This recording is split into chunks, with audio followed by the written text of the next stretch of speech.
오늘의 주제는 하루에 물을 8잔을 마시기입니다. 제가 지금부터 한 20년 이상 된 것 같아요. 하루에 물을 8잔씩 마셔야 된다고 합니다. 그래서 저도 이제 물을 많이 마셨어요. 그런데 이제 제가 알고 있는 상식과 제가 배운 교육으로 따져봤을 때도 우리 몸은 75%가 물로 되어 있으니까 물을 많이 마시는 것이 좋겠다라고 생각을 했습니다. 그런데 현재는 시간이 지나면 지날수록 하루에 8잔씩 물을 마셔야 된다는 이론은 거의 폐기 처분되고 있습니다. 그래서 제가 25년 전에 아침에 일어나서 마시는 물이 중요하대요. 그래서 이제 아침에 이제 물을 2잔, 3잔씩 마셨어요. 그리고 이제 직장으로 가다가 이제 차를 갖다 운전해서 가는데 그냥 막히지 않고 쭉 가면은 상관이 없는데 가다 보면 막힐 때가 있습니다. 그러면은 자동차 안에서 오줌이 마려워가지고 이거 그냥 굉장히 난처했던 기억이 나고 그렇게 고생했던 기억이 나요. 그런데 그 당시에 하루에 8잔씩 물을 마셔야 된다고 주장하시는 그 의사 선생님들이 하시는 말씀이 뭐냐면은 콜라나 차나 주스나 국에 들어가 있는 물은 포함되지 않고 따로 생수 8잔을 마셔야 된다고 합니다. 그런데 제가 이제 한의학을 갖다가 공부하고 그러면서 환자를 보면서 이게 맞는 것인가? 라는 의문이 들기 시작했어요. 부종 환자는 몸에 물이 많잖아요. 이런 사람들이 물을 마셔야 될까요?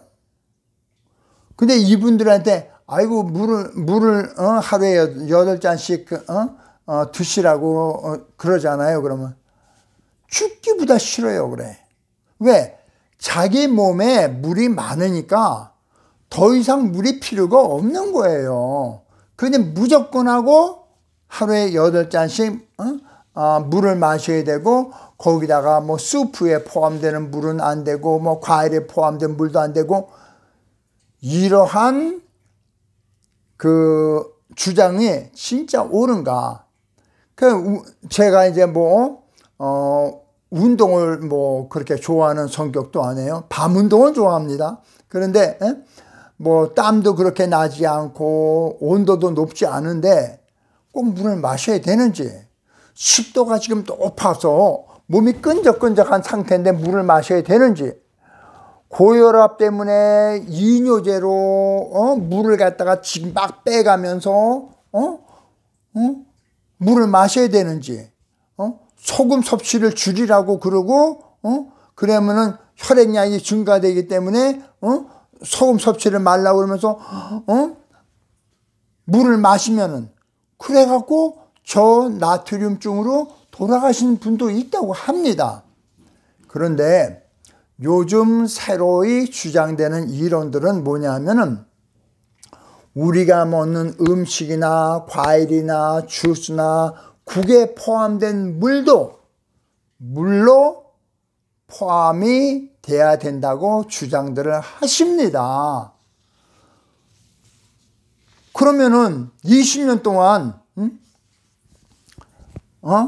그런 주스나 과일이나 차나 이런 거, 커피나 이런 거는 포함이 안 된다고 주장을 하셨던 그 의사 선생님들은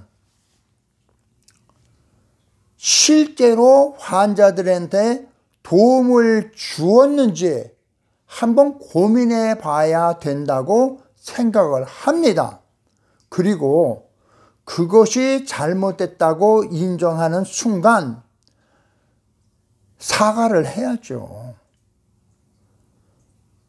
내가 TV에 나와서 여러 가지 이론을 해서 돈 벌었는데 그것이 다른 일반 환자들에게 만약에 도움이 되지 못하고 해를 줬다고 그러면은 사과해야 되지 않아요? 뭐 약간 그렇게 주장하시는 분들은 그냥 제 의견으로는 막말입니다. 그러면은 물을 마셔야 되는 것도 나이도 고려해야 되고요. 또 체질도 고려해야 됩니다. 하나의 이론으로 모든 것을 다 해결한다. 영어로는 one size fit all이라고 그래요. 하나로 모든 것이 다 포함된다고. 모자를 가서 살라고 그랬더니 모자 파는 분이 one size fit all 그러더라고요. 그냥 조이면 되니까 막 늘렸다 조이면 되니까 one size fit all 그러더라고요. 자, 그러면은 우리는 얼마나 물을 자주 마셔야 될까요? 간단합니다. 목이 마를 때 마시는 겁니다. 우리 몸은 막말보다 더 정확하기 때문입니다. 무조건 하고 한 가지 이론으로 모든 것을 잡으려고 그러는 어리석은 생각부터 버려야 돼요. 나이가 들면요 주름살이 많아졌잖아요. 우리 몸의 피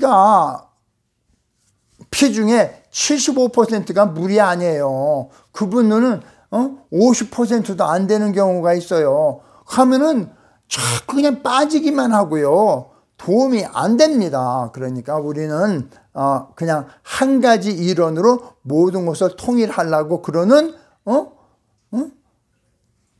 그러한 이론은 이치적으로 맞을 수가 없습니다. 그러므로 여러분은 하루에 8잔을 물을 마시는 것보다는 내가 목마를 때 마신다. 이게 정답입니다. 시청해 주셔서 감사합니다.